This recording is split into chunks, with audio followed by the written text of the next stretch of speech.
And next ఇప్పుడు వచ్చేసి నేను గాయత్రీదేవి శక్తిపీఠం దగ్గరికి వెళ్తున్నాను. అలా వెళ్తుంటే నాకు ఇక్కడ లెఫ్ట్ సైడ్లో ఒక కన్స్ట్రక్షన్ కనిపించింది. ఇది ఎన్ని వందల సంవత్సరాల క్రితంతో తెలియదు కానీ చూడడానికి అయితే చాలా బ్యూటిఫుల్గా అనిపించింది నాకు. ద్వారకా గాయత్రి శక్తిపీఠం గురించి ఒక ప్రసిద్ధ పౌరాణిక కథ ఉంది. ఈ శక్తిపీఠం 18 ప్రధాన శక్తిపీఠాల్లో ఒకటి. శక్తిపీఠం స్థాపన గురించిన కథను శ్రీమద్ భాగవతం మరియు దేవీ భాగవతం వంటి పురాణాల్లో వివరించారు. ఈ కథ ప్రకారం సతీదేవి దక్షయజ్ఞ సమయంలో తనను తాను అగ్నికి ఆహుతి చేసుకుంటుంది. ఈ సంఘటన తెలుసుకున్న మహాశివుడు తన భార్య శవాన్ని మోసుకుంటూ తిరగడం మొదలుపెట్టాడు. దీంతో సృష్టి చక్రం స్తంభించిపోయింది. ఈ పరిస్థితిని సరిచేసేందుకు మహావిష్ణువు తన సుదర్శన చక్రంతో సతీదేవి శరీరాన్ని 51 భాగాలుగా ఖండిస్తాడు. ఈ భాగాలు భూమిపై వివిధ ప్రదేశాల్లో పడి శక్తిపీఠాలుగా మారాయి.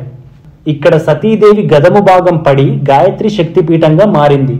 ఈ శక్తిపీఠం యొక్క ప్రత్యేకత ఏంటంటే గాయత్రి మంత్రం విశ్వంలోని అన్ని భాగాలకు వెలుగును ప్రసాదిస్తుంది. గాయత్రి మాత తన భక్తులకు జ్ఞానాన్ని ప్రకాశాన్ని అందిస్తుందని భక్తులు నమ్ముతారు.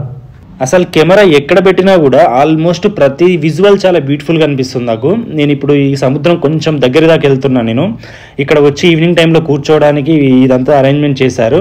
అండ్ నెక్స్ట్ వచ్చేసి ఇంకొకటి ఏంటంటే మనకు భారతదేశంలోనే మనకు చివరిగా సన్సెట్ అయ్యేది ఇక్కడ నుంచే అన్నమాట. సో అది చూద్దాం అనుకున్నాను కానీ నేను ఈవినింగ్ టైంలో రికార్డు కూడా చేద్దాం అనుకున్నా కానీ సో సన్ అనేది ఆ టైంలో రాలేదన్నమాట. అప్పటి వరకు చాలా మొత్తం ఇంకా మేఘాలన్నీ వచ్చేసి సన్ కనిపించలేదు నాకు. సముద్ర అలలు చాలా ఫాస్ట్గా వస్తున్నాయండి. వచ్చి ఈ రాళ్ళను కొట్టుకున్న తర్వాత ఒక పాల నురుగల్లాగా అనిపిస్తున్నాయి. ఇక్కడ నుంచి అక్కడ డిస్టెన్స్లో చూస్తున్నారు కదా ఒక చిన్న గోపురం లాగా కనిపిస్తుంది. అది సముద్రనారాయణ టెంపుల్. తర్వాత మనం అక్కడికి వెళ్దాం మళ్ళీ. సో చూడండి ఒక స్మోక్ ఎఫెక్ట్ లాగా వస్తుంది. ఇట్లా అలలు కొట్టేసిన తర్వాత మనకు ఇట్లా ఒక పొగ లాంటి మంచు వస్తుంది అనమాట. సో బ్యాక్ సైడ్ అంతా నా సముద్రం కనిపించేలాగా నేను తీసుకుంటున్నా. అక్కడ లాస్ట్లో వచ్చేసి మనకు లైట్ హౌస్ ఉంటుంది. అండ్ చూస్తున్నారు కదా నాకైతే వెరీ మెమొరబుల్ ఎక్స్పీరియన్స్ అనమాట. నాకు చాలా అద్భుతంగా అనిపించింది. ప్రతి మూమెంట్ నేను చాలా ఎంజాయ్ చేశాను.